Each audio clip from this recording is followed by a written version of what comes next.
अस्सलाम वालेकुम स्टूडेंट्स। आज का हमारा टॉपिक है कन्वर्जेंस ऑफ अ सीक्वेंस।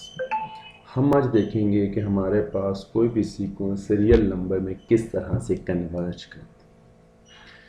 इसकी हम एक प्रॉपर सी डेफिनेशन पहले डिस्कस करते हैं। डेफिनेशन हमारे पास कुछ इस तरह से स्टार्ट होती है, a sequence a n converges to a real number a. हमारे पास कोई भी सीक्वेंस है ए एन, वो किसी भी रियल नंबर ए को कन्वर्ज करेगी if for every positive number epsilon. अगर आप कोई भी एप्सिलॉन नंबर लें कि जो positive real number, there exist n n belongs to the set of natural number. तो हर पॉजिटिव एप्सिलॉन के लिए आपके पास एक नेचुरल नंबर एग्जिस्ट करे such that whenever n is greater than equal to n. यहाँ पे जो स्मॉल एन है ये बेसिकली नंबर ऑफ टर्म्स को डिनोट करेगा इस सीक्वेंस की। कि लेट्स सपोज अगर मैं कहता हूँ कि मेरे पास यहाँ पे x1 में सीक्वेंस के टर्म लिखता हूँ तो यहाँ पे इसमें जो n होगा वो 1 होगा, और सिमिलरली अगर मैं x10 लिखता हूँ तो इसमें जो n होगा वो 10 होगा। तो वो कहता है कि whenever n is greater than equal to n, when नम इट मीन्स जब हमारे पास जो नंबर ऑफ टर्म है वो इस नेचुरल नंबर n या n से ग्रेटर हो, it follows that the mod of a n minus a should be less than epsilon. ये mod a n minus a basically इस सीक्वेंस की टर्म और ए के दरमियान डिस्टेंस को डिनोट कर रहा है। तो हम बेसिकली ये कह सकते हैं कि जब आपके पास नंबर ऑफ टर्म इस n या n से ग्रेटर होंगी तो उसके बाद आने वाली हर टर्म का जब मैं ए से डिस्टेंस लूँगा तो वो डिस्टेंस हमारे पास एप्सिलॉन से लेस होना चाहिए। अगर इसी तरह से मेरे पास हर एप्सिलॉन के लिए इस तरह का नेचुरल नंबर एग्जिस्ट करता है कि जिस नेचुरल नंबर के लिए ये वाली कंडीशन होल्ड करती हो, तो हम कहेंगे कि आपके पास ये सीक्वेंस बेसिकली एक कन्वर्जेंट सीक्वेंस है। बेसिकली हम कहना ये चाह रहे हैं, इसके हम एग्जांपल से इसको थोड़ा सा क्लियर करते हैं कि लेट्स सपोज हमारे पास एग्जांपल आती है, एक मैं सीक्वेंस ले लेता हूँ ए एन,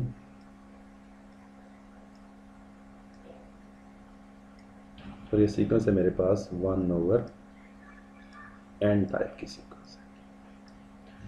अब इस सीक्वेंस की में हमारे पास हमें पता है कि सीक्वेंस में आपके पास जो डोमेन होती है वो नेचुरल नंबर्स होते हैं। तो इसका मतलब ये होगा कि अगर मैं इस सीक्वेंस की फ़र्स्ट टर्म लिखूंगा तो इसमें मेरे पास इसकी जो फर्स्ट टर्म आएगी वो आ जाएगी हमारे पास 1, तो मैं n की जगह 1 प्लग इन करूँगा। इसकी सेकंड टर्म आ जाएगी हमारे पास 1/2, इसकी थर्ड टर्म आ जाएगी हमारे पास 1/3, इसकी फोर्थ टर्म आ जाएगी हमारे पास 1/4, और इसी तरह से सो ऑन हम आगे चलते हैं। हम इस तरह से आगे चलते हैं। अब हमें देखना है कि क्या ये सीक्वेंस आपके पास कन्वर्जेंट है या नहीं।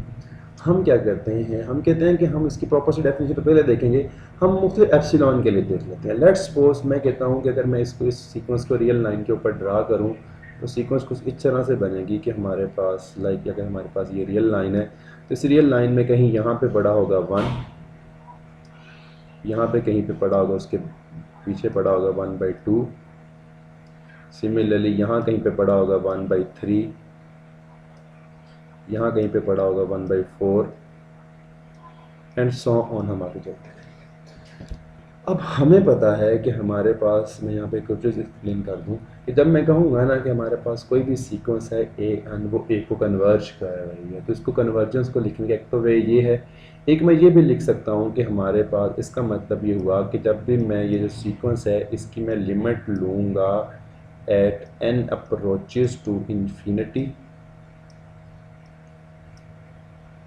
तो इसका आंसर बेसिकली ए आएगा। कन्वर्जेंस को लिखने का ये भी वे है। और सेकेंड वे हमारे पास ये है कि मैं ये भी लिख सकता हूँ, और I can write like this, कि हमारे पास जो ए एन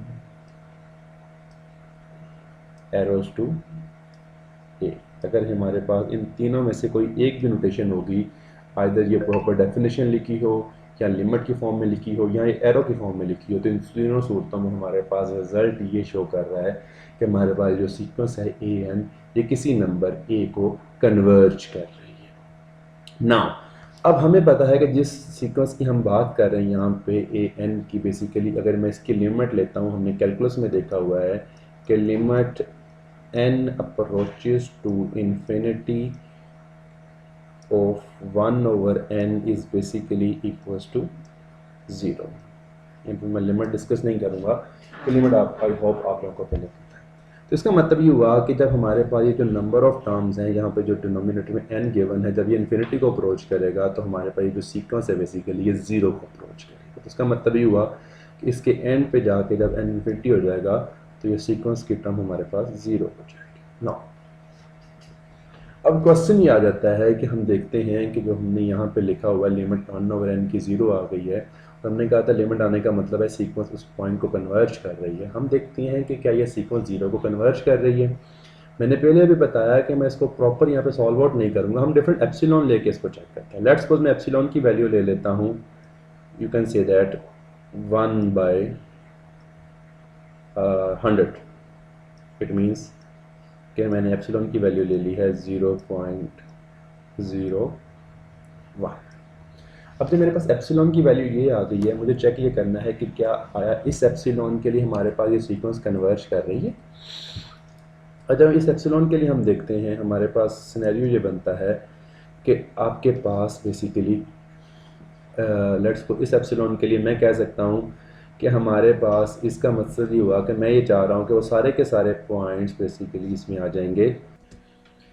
अब हमारा मकसद ये है कि हमें बेसिकली इस एप्सिलॉन के लिए एक नेचुरल नंबर फाइंड आउट करना है। अब ज़रा गौर से देखिएगा कि मैं बेसिकली अगर देखूं कि हमारे पास रियल लाइन में डिस्टेंस किस तरह से फाइंड आउट होता है, अगर आप कहेंगे आपका 0 और 1 के दरमियान डिस्टेंस कैसे है, तो हम इसको इस तरह से फाइंड आउट करेंगे 1 - 0 should be is equal to 1। इसका मतलब है 1 और 0 के दरमियान डिस्टेंस 1 है। इसी तरह से अगर मैं 1/4 और 0 के दरमियान डिस्टेंस देखूं तो हमारे पास आंसर आएगा 1/4। इसका मतलब है 1/4 और 0 के दरमियान डिस्टेंस हमारे पास 1/4 है। अब मुझे बेसिकली वो नेचुरल नंबर चाहिए n, जिसको हमने बेसिकली इस डेफिनेशन में कहा था कि हमें वो नेचुरल नंबर n चाहिए। बेसिकली मुझे n चाहिए कि जिस n के बाद या उस n पे आने वाली सीक्वेंस की हर टर्म का जब भी मैं 0 से डिस्टेंस लूँ तो वो डिस्टेंस मेरे एप्सिलॉन यानी कि 1/100 से कम होना चाहिए। अब ज़रा बात आप गौर से देखें, हमारे पास सीक्वेंस की टर्म चल रही थी 1, 1/2, 1/3, 1/4। अगर जाते जाते हमारे पास कहीं पे पॉइंट आ जाएगा, एक आपको पता होगा कि सीक्वेंस में एक पॉइंट आएगा हमारे पास 1/100। ठीक है, अब आप देखें कि जब आप 1/100 का डिस्टेंस लेंगे 0 के साथ तो आपके पास ये नंबर आ जाएगा 1/100। मतलब कि 1/100 का 0 के साथ जो डिस्टेंस है वो 1/100 के इक्वल आ रहा है, लेकिन मतलब कि हमारे एप्सिलॉन के इक्वल आ रहा है ना। लेकिन हमें वो सारे के बेसिकली वो नेचुरल नंबर चाहिए जिसके बाद आने वाले पॉइंट्स का जो डिस्टेंस है 0 से वो एप्सिलॉन से कम आए।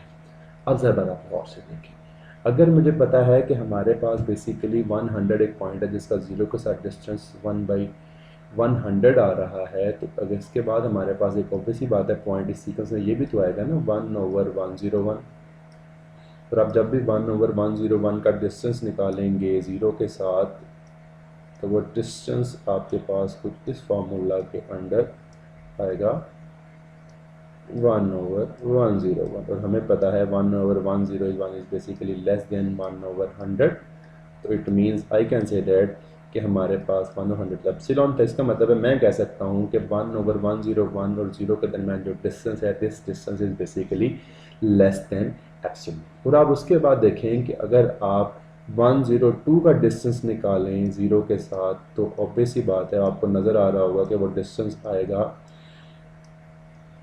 1/102 और ये डिस्टेंस भी बेसिकली लेस देन है एप्सिलॉन से। इसका मतलब ये हुआ कि हमें एक नेचुरल नंबर मिल गया है और वो नेचुरल नंबर है मेरे पास 101।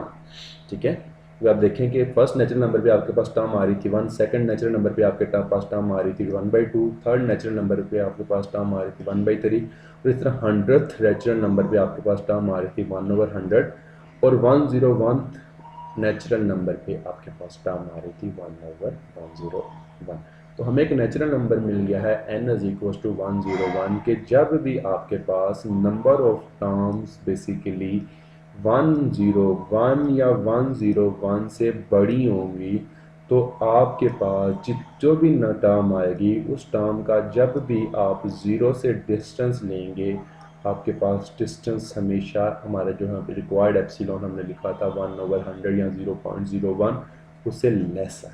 हमने यहाँ पे चेक भी किया था। अब 103 का निकालें, 104 का निकालें, 101 के बाद आया कि आप किसी भी टर्म का जीरो से डिस्टेंस निकालें वो आपके एप्सिलॉन से लेस है। इसका मतलब हुआ कि इस एप्सिलॉन के लिए मुझे एक नेचुरल नंबर मिल गया।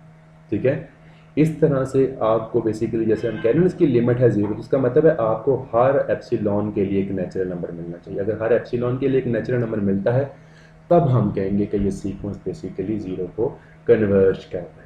लेट्स सपोज हम एप्सिलॉन की वैल्यू थोड़ी सी ग्रेटर ले लेते हैं। लेट्स सपोज मैं एप्सिलॉन की वैल्यू ले लेता हूँ 2।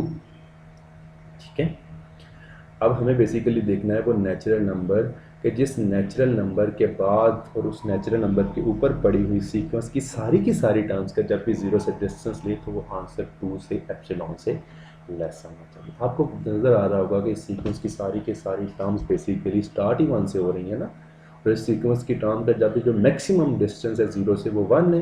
तो इसका मतलब ये हुआ कि मेरे पास वो नेचुरल नंबर मैं यहाँ पे क्लेम कर सकता हूँ कि मेरे पास वो नेचुरल नंबर मिल रहा है 1, कि जब भी आपके पास नंबर ऑफ टर्म्स 1 या 1 से ग्रेटर होंगी तो आपके पास सीक्वेंस की हर टर्म का डिस्टेंस जीरो से बेसिकली लेस देन एप्सिलॉन यानी कि 2 आएगा। वो आप देख भी सकते हैं। ठीक है, जब मैं n की वैल्यू 1 रखता हूँ तो हमारे पास टर्म आती है 1 और 1 का आप जीरो से डिस्टेंस निकले 1 आता है और ये 2 से एप्सिलॉन से लेस है।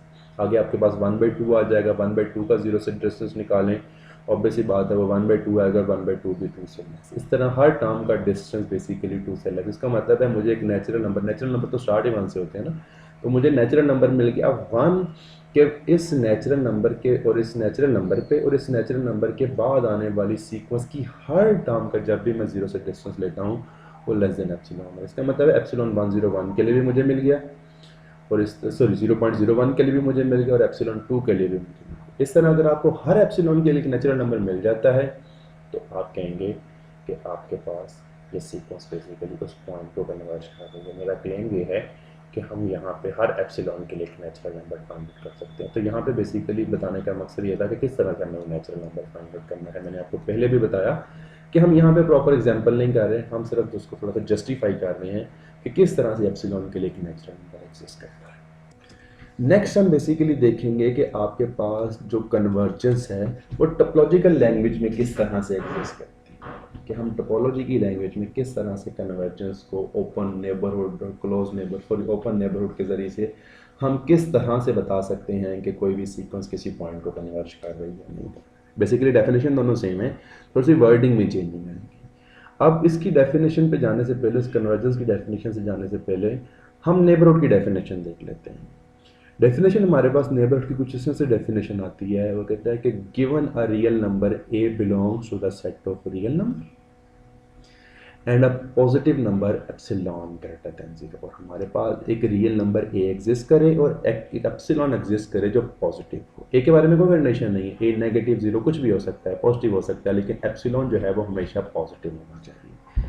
वो कहता है कि इस द सेट, इस तरह का जो सेट होगा बी एप्सिलॉन ए, इस सेट में हमारे पास is equal to x belongs to R, इसमें वो सारे के सारे हमारे पास रियल नंबर्स पड़े होंगे कि जिन रियल नंबर का जब भी आप इस पॉइंट ए से डिस्टेंस लें तो वो डिस्टेंस हमेशा लेस देन एप्सिलॉन आना चाहिए। अगर इस तरह का सेट आपको एप्सिलॉन के लिए मिलता है तो हम कहेंगे this set is basically called the epsilon neighbourhood of that point A. तो बेसिकली इसको हम थोड़ा सा एक्सप्लेन कर लेते हैं कि हमारे पास ग्राफिकली चीज़ें किस तरह से एग्जिस्ट करती हैं। हम कहते हैं कि लेट्स सपोज आपके पास एक पॉइंट आ जाता है 0। ठीक है, इसका मतलब ये हुआ कि आपके पास जो पॉइंट ए है वो हमने ले लिया है 0 और आपको एप्सिलॉन दे दिया जाता है लेट्स सपोज 5 और आपसे कहा जाता है कि आप इस ए और इस एप्सिलॉन के लिए आप इसका एप्सिलॉन नेबरहुड फाइंड आउट करें 0। तो इसका मतलब ये हुआ कि मुझे क्या फाइंड आउट करना है, मुझे फाइंड आउट करना है बेसिकली ए की जगह हमारे पास 0 आ जाएगा और एप्सिलॉन की जगह हमारे पास 5 आ जाएगा। मुझे ये वाला नेबरहुड फाइंड आउट करना है। अब इस नेबरहुड में वो सारे के सारे पॉइंट आ जाएंगे कि जिनका जब भी आप 0 से डिस्टेंस लें वो डिस्टेंस आपके पास 5 से लेस आना चाहिए। हमने डेफिनेशन में देखा था distance should be less than epsilon, और यहाँ पे एप्सिलॉन की वैल्यू 5 है। तो इट मीन्स कि फर्स्ट ऑफ ऑल मैं देखता हूँ कि वो कौन से पॉइंट हैं कि जिनका आपके पास डिस्टेंस एप्सिलॉन से, जिसका 0 से डिस्टेंस एप्सिलॉन के इक्वल आ रहा है, तो 5 के इक्वल आ रहा है। अब इसको करने का आसान वे ये है कि फर्स्ट ऑफ ऑल आपके पास जो भी k की वैल्यू गिवन है उसमें एक दफ़ा एप्सिलॉन ऐड करूँ। जब भी 0 में एप्सिलॉन ऐड करूँगा मेरे पास आंसर आ जाएगा 5, और 5 कहीं यहाँ पर पड़ा होगा, ठीक है। और सिमिलरली टाइम के टाइम एक दफ़ा आप 0 में से एप्सिलॉन को माइनस कर दें। सेकंड पे हमारे पास जब 0 में से एप्सिलॉन को माइनस करूँगा, 5 को माइनस करूँगा, आंसर आ जाएगा -5, और -5 0 की लेफ्ट साइड पे कहीं पड़ा होगा। अब ये जो दो पॉइंट है मेरे पास -5 और 5, ये वो वाले पॉइंट है कि जिनका हमारे पास 0 से जो डिस्टेंस है वो एग्जैक्टली 5, लेकिन मतलब एग्जैक्टली एप्सिलॉन के इक्वल है। लेकिन मुझे वो वाले पॉइंट चाहिए कि जिनका जो हमारे पास डिस्टेंस होगा वो एग्जैक्टली एप्सिलॉन ना एप्सिलॉन से बड़ा हो बल्कि एप्सिलॉन से छोटा है, और डिस्टेंस कभी 0 से नेगेटिव में नहीं जा सकता, 0 से स्मॉल नहीं हो सकता। तो इसका मतलब ये हुआ कि ना तो ये 5 इंक्लूड होगा ना -5 इंक्लूड होगा। लेकिन आप देखें कि -5 के अंदर जब जैसे ही आप जाएंगे, अब लेट्स सपोज आप -4.9 रखते हैं, तो -4.9 का जो 0 से डिस्टेंस आएगा वो 4.9 आएगा। इसका मतलब वो 5 से लेस होगा, वो एप्सिलॉन से लेस होगा। इट मीन्स कि वो 4.9 भी आ जाएगा।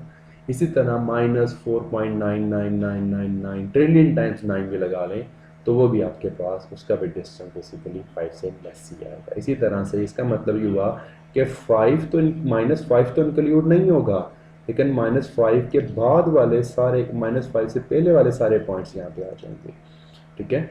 और सिमिलरली यहाँ पे अगर मैं 5 की बात करूँ तो वही वाला सिनेरियो यहाँ पे रिपीट होगा कि 0 का 5 से जो डिस्टेंस है वो एग्जैक्टली 5 है, लेकिन मुझे 5 पॉइंट नहीं चाहिए। तो इसका मतलब ये होगा कि 5 से नीचे वाले जितने भी पॉइंट्स हैं वो बेशक 4.99 हो, वो 3.1 हो, वो 2 हो, वो 0.0001 हो, वो सारे के सारे जो पॉइंट्स होंगे उन पॉइंट्स का जो हमारे पास डिस्टेंस आएगा 0 से वो हमारे एप्सिलॉन यानी कि 5 से लेस आएगा। तो इसका मतलब है मैं कह सकता हूँ कि हमारे पास ये जो एप्सिलॉन नेबरहुड होगी 0 की, इस एप्सिलॉन नेबरहुड में सारे के सारे पॉइंट आ जाएंगे, लेकिन इसमें -5 भी इंक्लूड नहीं होगा और 5 भी इंक्लूड नहीं होगा। तो इसका मतलब ये हुआ कि मैं लिख सकता हूँ, जब मैंने -5 और 5 को एक्सक्लूड करना है तो मैं ओपन इंटरवल लिखूंगा। ओपन इंटरवल में आपको आइडिया होगा कि हमारे पास बाउंड्री पॉइंट्स इंक्लूड नहीं होते, तो ये ओपन इंटरवल -5 से लेकर 5 तक आपके पास ये पूरा का पूरा ओपन इंटरवल बेसिकली इसकी एप्सिलॉन नेबरहुड होगी। नेक्स्ट हम एक और एग्जांपल करते हैं। हम इमेजिन करते हैं कि हमारे पास जो ए की वैल्यू है वो फॉर एग्जांपल आपके पास आ जाती है 2, और एप्सिलॉन की वैल्यू हम सपोज कर लेते हैं कि एप्सिलॉन की वैल्यू है आपके पास 0.5। अगेन जब हम इसको रियल लाइन के ऊपर ड्रा करते हैं तो हमारे पास सिनेरियो कुछ इस तरह से बनता है कि यहाँ कहीं पे आपके पास लेट्स सपोज 0 पड़ा है। इसको थोड़ा सा इंक्लूड कर देता हूँ, सॉरी मैं इसको इंक्लूड कर देता हूँ यहाँ पर कि आपके पास रियल लाइन कुछ इस तरह से आ जाएगी कि रियल लाइन में कहीं यहाँ पे 0 पड़ा होगा बिल्कुल मिड में, और यहाँ कहीं पे आपके पास पड़ा होगा। अब मुझे इस 2 की एप्सिलॉन लेकर होता है, जहाँ पे एप्सिलॉन की वैल्यू 0.5 है। तो इसका मतलब ये हुआ वही वाला सर्कल जो हमने लास्ट में रिपीट किया था कि पहले आप 2 में एप्सिलॉन की वैल्यू ऐड कर दें, 0.5 ऐड करेंगे तो आपके पास आंसर आ जाएगा 2.5, और इसी तरह आप 2 में से एप्सिलॉन जब माइनस करेंगे तो आपके पास आंसर आ जाएगा 1.5। तो इस तरह ऐड और माइनस करने से आपके पास जो दो पॉइंट्स आए ये बेसिकली वो वाले पॉइंट्स हैं जिनका आपके 2 से जो डिस्टेंस है वो एग्जैक्टली एप्सिलॉन 0.5 की, लेकिन हमें डिस्टेंस में वो वाले पॉइंट चाहिए कि जिनका डिस्टेंस बेसिकली एप्सिलॉन से लेस है। तो इसका मतलब ये हुआ कि इसके अंदर वाले 1.5 से पहले वाले पॉइंट और 2.5 से पहले वाले पॉइंट ये सारे के सारे पॉइंट आ जाएंगे। जब मैं इनको लिखूंगा तो बेसिकली मैं यहाँ पे अगर एप्सिलॉन नेबरहुड बनाऊंगा तो हमारे पास एप्सिलॉन नेबरहुड आ जाएगी 2 की, और एप्सिलॉन यहाँ पे हमारे पास है 0.5, तो हमारे पास value this will be is equal to the, अब 1.5 भी इंक्लूड नहीं होगा, 2.5 भी इंक्लूड नहीं होगा, लेकिन इसके इन बिटवीन वाले सारे पार्ट्स इंक्लूड होंगे। तो इसका मतलब ये हुआ कि हमारे पास ओपन इंटरवल बनेगा 1.5 से लेकर 2.5 तक और ओपन इंटरवल का जैसे हमने लास्ट टाइम बताया है, मतलब ये है कि इसमें बाउंड्री पॉइंट्स इंक्लूड नहीं है। तो इस तरह से बेसिकली हम किसी भी पॉइंट की किसी भी एप्सिलॉन पे एप्सिलॉन नेबरहुड जनरेट कर सकते हैं। नेक्स्ट हमने जैसे बात की है कि हमने बेसिकली कन्वर्जेंस की डेफिनेशन देखनी है टोपोलॉजिकल वर्जन में, तो हम डेफिनेशन कहते हैं कि कन्वर्जेंस की डेफिनेशन को हम किस तरह से टोपोलॉजिकल वर्जन में एक्सप्लेन कर सकते हैं। डेफिनेशन कुछ इस तरह से स्टार्ट होगी कि a sequence a n converges to some point a, और हमें पता है कि यहाँ पे a n sequence real number की सीक्वेंस, और यहाँ पे जो पॉइंट है ए वो कोई real number. If given any epsilon neighbourhood V epsilon of a, हमने अभी एप्सिलॉन नेबरहुड की डेफिनेशन देखी है कि हमारे पास किसी भी पॉइंट ए का एप्सिलॉन के लिए एक नेबरहुड एग्जिस्ट करे, कि हमारे पास हर एप्सिलॉन के लिए there exist a point in the sequence. वो कहता है उसके लिए सीक्वेंस में कोई एक ऐसा पॉइंट हो after which all of the terms are in V epsilon of a, कि उस पॉइंट के बाद सीक्वेंस की सारी टर्म्स आपके नेबरहुड के अंदर आ जाए।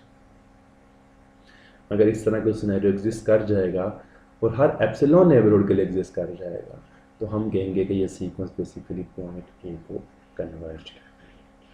इन अदर वर्ड्स वो ये कहना चाह रहा है कि every epsilon neighbourhood contain all but finite number of the term of the sequence a n, मतलब कि हमारे पास हर एप्सिलॉन नेबरहुड कुछ फाइनाइट पॉइंट को छोड़ के बाकी जितने भी पॉइंट्स हैं उन सारे के सारे पॉइंट्स को कंटेन करें।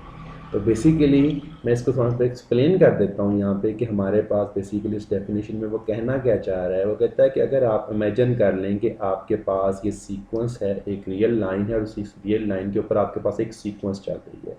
सीक्वेंस की फर्स्ट टर्म है आपके पास A1, सीक्वेंस की सेकंड टर्म है आपके पास A2, और सीक्वेंस की लेट्स को थर्ड टर्म है आपके पास A3, और इसी तरह से आपके पास सीक्वेंस चलती जा रही है। और आप कहते हैं कि ये सीक्वेंस किसी पॉइंट A को कन्वर्ज करेगी। वो कहता है कि आप क्या करें, आप अगर इस A के ऊपर किसी भी एप्सिलॉन नेबरहुड की कोई भी उस किसी भी एप्सिलॉन की एक नेबरहुड ड्रा करें। मैं कहता हूँ कि लेट्स सपोज ये मैं एक नेबरहुड ड्रा कर लेता हूँ कि हमारे पास ये एप्सिलॉन है, यहाँ से ए से लेकर इस पॉइंट तक डिस्टेंस भी एप्सिलॉन है, और ए से लेकर इस पॉइंट तक डिस्टेंस भी आपके पास एप्सिलॉन है। मैंने ए के ऊपर एक एप्सिलॉन नेबरहुड ड्रा कर ली। वो कहता है कि हर एप्सिलॉन नेबरहुड के लिए आपको एक पॉइंट मिले। लेट्स सपोज मुझे ये वाला पॉइंट मिल जाए इस सीक्वेंस के ऊपर, कि इस पॉइंट के बाद आने वाली, लेट्स सपोज इसमें इमेजिन करता हूँ कि मुझे मिल जाता है A25, कि A25 के बाद आने वाली सीक्वेंस की सारी टर्म्स, लेट्स सपोज वो हमारे पास A26 होगी, A27 होगी, A28 होगी, वो सारी की सारी सीक्वेंस के सारे पॉइंट बेसिकली इसी एप्सिलॉन नेबरहुड के अंदर पड़े, इस एप्सिलॉन नेबरहुड से बाहर ना जाए। फिर उस पॉइंट के बाद जिस पॉइंट को मैंने सीक्वेंस की फॉर्म में A25 कहा है, कि A25 के बाद फिर आने वाले सारे के सारे पॉइंट इसी एप्सिलॉन नेबरहुड के अंदर होने चाहिए। अगर इस तरह का मुझे सीक्वेंस के अंदर कोई पॉइंट मिल जाता है और हर एप्सिलॉन नेबरहुड के लिए मिलता है, तो हम कहेंगे कि ये सीक्वेंस बेसिकली पॉइंट ए को कन्वर्ज कर रही है। हम इसको लास्ट वाली वही एग्जांपल से देखते हैं कि जिसको हमने 1/n से एक्सप्लेन कर रहे थे। हमने कहा है कि हमारे पास जो 1/n सीक्वेंस है वो बेसिकली कन्वर्ज करती है ज़ीरो को, हमने लास्ट डेफिनेशन में भी देखा। हम इसको थोड़ा सा और एक्सप्लेन कर लेते हैं कि हमारे पास सीक्वेंस इस तरह चल रही थी कि यहाँ पे कहीं पे 1 पड़ा था, यहाँ हमारे पास सीक्वेंस की सेकंड टर्म पड़ी होगी 1/2, यहाँ पे सीक्वेंस की थर्ड टर्म पड़ी होगी 1/3, यहाँ पे सीक्वेंस की फोर्थ टर्म पड़ी होगी 1/4, और ये आप इमेजिन कर लेते हैं कि ये सीक्वेंस बेसिकली कन्वर्ज कर रही है ज़ीरो को। अब इस ज़ीरो को आप सेंटर मान के किसी भी एप्सिलॉन रेडियस की आप नेबरहुड जनरेट कर देते हैं। लेट्स सपोज आप नेबरहुड जनरेट करते हैं और उस एप्सिलॉन की आपके पास वैल्यू है लेट्स सपोज 0.9। लेट्स सपोज मैं एप्सिलॉन की वैल्यू यहाँ पे ले लेता हूँ 0.9। तो उसका मतलब है यहाँ से लेकर यहाँ तक जो डिस्टेंस होगा वो 0.9 होगा, और यहाँ से यहाँ तक जो डिस्टेंस होगा वो भी 0.9 होगा। अब 0.9 का मतलब ये है कि हमारे पास बेसिकली यहाँ से यहाँ तक जो डिस्टेंस है वो 9/10।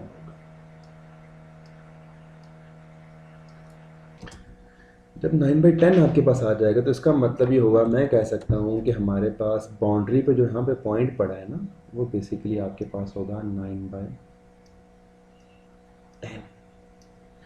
अब आपको पता होगा कि इस सीक्वेंस में चलते चलते हमारे पास जैसे 1/4 आ गया, 1/5 आ गया, चलते चलते हमारे पास एक टर्म आएगी 1/9। ठीक है। अब आपको पता है कि 9/10 अगर 0 से यहाँ पे पड़ा हुआ है तो हम दूसरी बात है 1/9 होगा वो 0 की डायरेक्शन में पड़ा, लेट्स सपोज 1/9 यहाँ पे। ठीक है। और अब देखें कि हमारे पास जब n इन्फिनिटी को अप्रोच करेगा तो सीक्वेंस की टर्म 0 को अप्रोच करेंगे। इसका मतलब ये हुआ कि 1/9 के बाद आगे आने वाली जितनी भी टर्म्स होंगी वो सारी की सारी बेसिकली इस छोटे से एरिया में पड़ी होंगी, इस एरिया में पड़ी होंगी। ठीक है। तो मैं कह सकता हूँ कि इस सीक्वेंस में मुझे एक पॉइंट मिल गया है, वो पॉइंट है मेरे पास A9, दिस इज़ बेसिकली 1/9 के इस पॉइंट के बाद आने वाली, इस पॉइंट के बाद आने वाली सीक्वेंस की सारी टर्म्स इसी एप्सिलॉन नेबरहुड के अंदर। ठीक है। अब यहाँ पे एक बात आपको और भी क्लियर हो जानी चाहिए कि ज़रूरी नहीं है कि जिस पॉइंट की हम बात करें, जिसको हमने यहाँ पे A25 कहा था, कि वो पॉइंट बेसिकली आपके पास बाउंड्री पे, वो पॉइंट आपके पास नेबरहुड के अंदर भी बड़ा हो सकता है, वो कहीं भी हो सकता है। ठीक है। लेकिन उस पॉइंट के बाद आने वाली फिर सारी की सारी टर्म्स नेबरहुड के अंदर होनी चाहिए। ठीक है। वो पॉइंट नेबरहुड के अंदर हो, वो पॉइंट नेबरहुड की बाउंड्री पे ऊपर हो, वो पॉइंट बेशक नेबरहुड के बाहर हो, हमें इससे कंसर्न नहीं है। ठीक है। लेकिन उस पॉइंट के बाद आने वाली सीक्वेंस की सारी टर्म्स बेसिकली उस नेबरहुड के अंदर होनी चाहिए। और ये भी आप बात याद रख लें कि किसी एप्सिलॉन के लिए एक से ज़्यादा इस तरह के पॉइंट एग्जिस्ट कर सकते हैं। फॉर एग्जांपल आपने भी वैल्यू लिया ना 9/10, एक स्टूडेंट ये कह सकता है कि मेरे पास एक पॉइंट आ जाएगा यहाँ पे 810, तो वो पॉइंट होगा मेरे पास 1/10 के। इस पॉइंट के बाद आने वाली सारी की सारी टर्म्स भी इसी एप्सिलॉन नेबरहुड के अंदर पड़ी होंगी, तो इसी बात है ना होंगी। ठीक है। क्योंकि 1/10 जो होगा वो 1/9 के बाहर आएगा, वो कहीं यहाँ पड़ा होगा 1/10। ऑब्वियसली बात है, इसका मतलब ये हुआ कि हमारे पास एक एप्सिलॉन नेबरहुड के लिए एक से ज़्यादा इस तरह के पॉइंट एग्जिस्ट कर सकते हैं।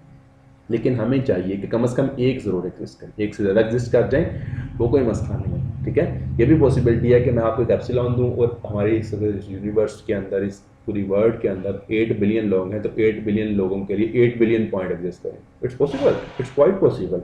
लेकिन हमें सिर्फ हर एप्सिलॉन के लिए एक ही पॉइंट चाहिए।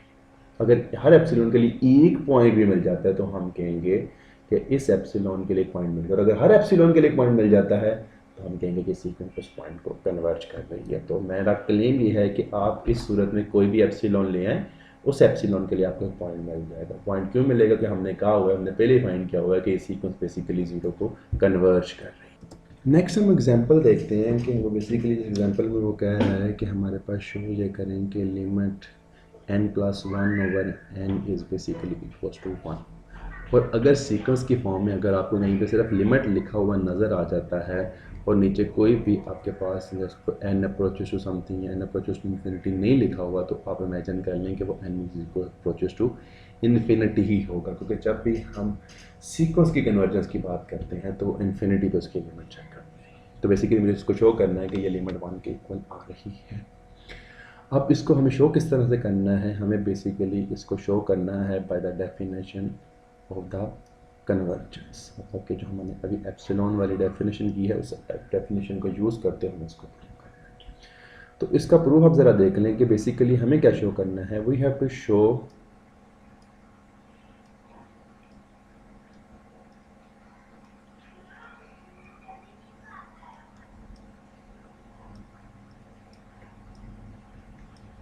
that for every epsilon positive there exist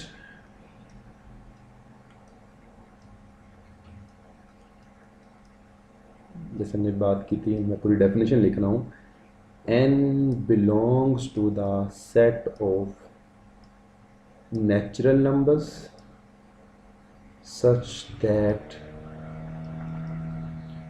हमारे पास क्या हो, that n plus 1/n minus 1, यहाँ पे जो a जो बेसिकली a n को डिनोट कर रहा है और यहाँ पे ये a को डिनोट कर रहा है, जिसका मतलब हमने कहा था a n minus a should be less than epsilon, तो a n की जगह मैं लिख दिया n प्लस 1/n और a की जगह मैं लिख रहा हूँ 1, that distance should be less than epsilon, ये डिस्टेंस एप्सिलॉन से लेस होना चाहिए।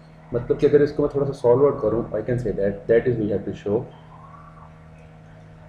हम लिख सकते हैं कि हम बेसिकली ये शो करना है, अगर मैं इसका एलसीएम लूँ तो हमारे पास आंसर आएगा 1/n should be less than epsilon. और अब देखें कि हमारे पास जो 1/n है उसमें n हमारे पास नेचुरल नंबर है, अगर नेचुरल नंबर है तो ये 1/n वैल्यू कभी नेगेटिव नहीं होगी। इसका मतलब है 1/n आपके पास हमेशा ही पॉजिटिव रहेगा। जब हमेशा पॉजिटिव रहेगा तो पॉजिटिव नंबर का आप मॉड लें या ना लें वो सेम चीज़ है, और इसका मतलब मैं लिख सकता हूँ 1/n should be less than epsilon, और ये चीज़ हमें इम्प्लाई करती है कि हमारे पास अगर मैं n को उधर ले जाऊँ एप्सिलॉन को उधर ले जाऊँ तो इसका मतलब है n should be greater than 1/एप्सिलॉन। इसका मतलब ये हुआ कि मैं कह सकता हूँ यहाँ पे अगर जो n है वो नंबर ऑफ टर्म्स को डिनोट कर रहा है यहाँ पे n, तो बेसिकली जब मेरे पास नंबर ऑफ टर्म्स 1/एप्सिलॉन से बड़ी होंगी तो ये कंडीशन, ये वाली रिक्वायर्ड कंडीशन हमें सेटिस्फाई हो जाएगी। तो बेसिकली ये सारा का सारा वर्क जो हमने किया है, ये सारा वर्क हमने किया ही इसलिए है कि हमारे पास जो रिक्वायर्ड n है वो रिक्वायर्ड n हमें मिल जाए। अब जरा आप गौर से देखें, अब अगर मैं इसको इस तरह से लेके चलता हूँ इस थ्योरम को, आप कह लेंगे ये बाकायदा थ्योरम का प्रूफ है।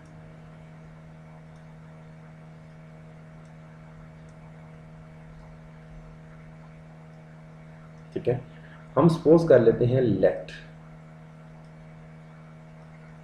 Epsilon is greater than 0 and, और मैं चूज कर लेता हूं कि जो एप्सिलॉन के लिए मुझे नेचुरल नंबर चाहिए था, and choose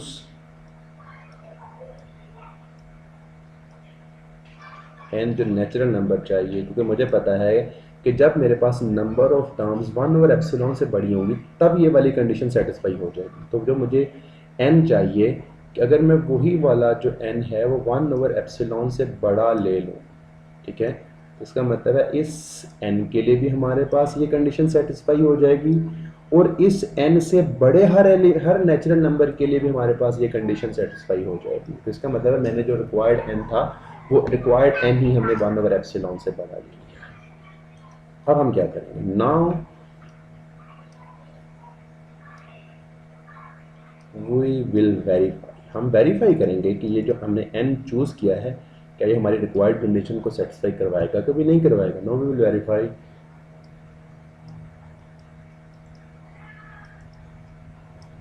that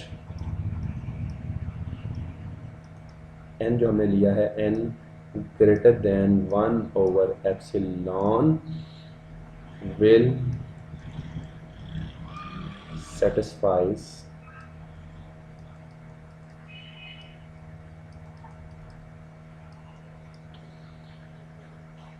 our desired condition।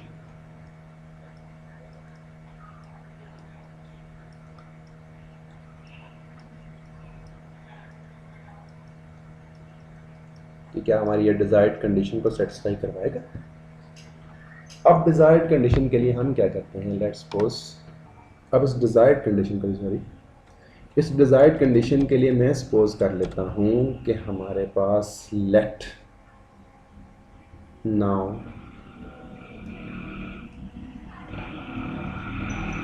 Late n is greater than equals to capital N, कि जो हमारे पास नंबर ऑफ टर्म्स हैं वो हमारे पास कैपिटल N से या तो ग्रेटर है या उसके इक्वल। अगर हमारे पास जो N है स्मॉल एन है वो कैपिटल एन से ग्रेटर है उसके इक्वल है, और मुझे पता है कि जो कैपिटल एन है वो 1/एप्सिलॉन से ग्रेटर है, तो कहने say that it will implies कि हमारे पास n should be greater than 1/एप्सिलॉन।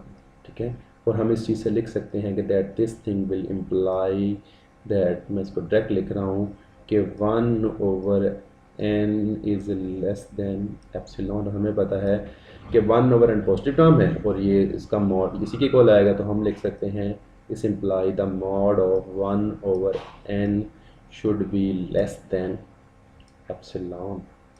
और अगर मैं इसको थोड़ा सा सॉल्व आउट करूँ तो मैं इसको लिख सकता हूँ this thing will imply that n plus 1/n -1 should be less than epsilon. और ये चीज़ कब होल्ड कर रही है कि जब हमारे पास जो नंबर ऑफ टर्म्स हैं वो कैपिटल एन से या तो ऑपरेटर हो या इक्वल हो। तो इसका मतलब ही हुआ कि मैं लिख सकता हूँ कि जब मैंने एक एप्सिलॉन लेट किया था उस एप्सिलॉन के लिए मेरे पास एक नेचुरल नंबर मिल रहा है कि जब मेरे पास जो नंबर ऑफ टर्म्स हैं उस नेचुरल नंबर से बड़ी या उस नेचुरल नंबर के इक्वल आ जाए, तो हमारे पास ये जो कंडीशन है ये कंडीशन सेटिस्फाई होती है, और यही तो हमारी रिक्वायर्ड कंडीशन है कन्वर्जेंस के लिए। तो इसका मतलब है मैं कह सकता हूँ इट विल इम्प्लाइज कि हमारे पास लिमिट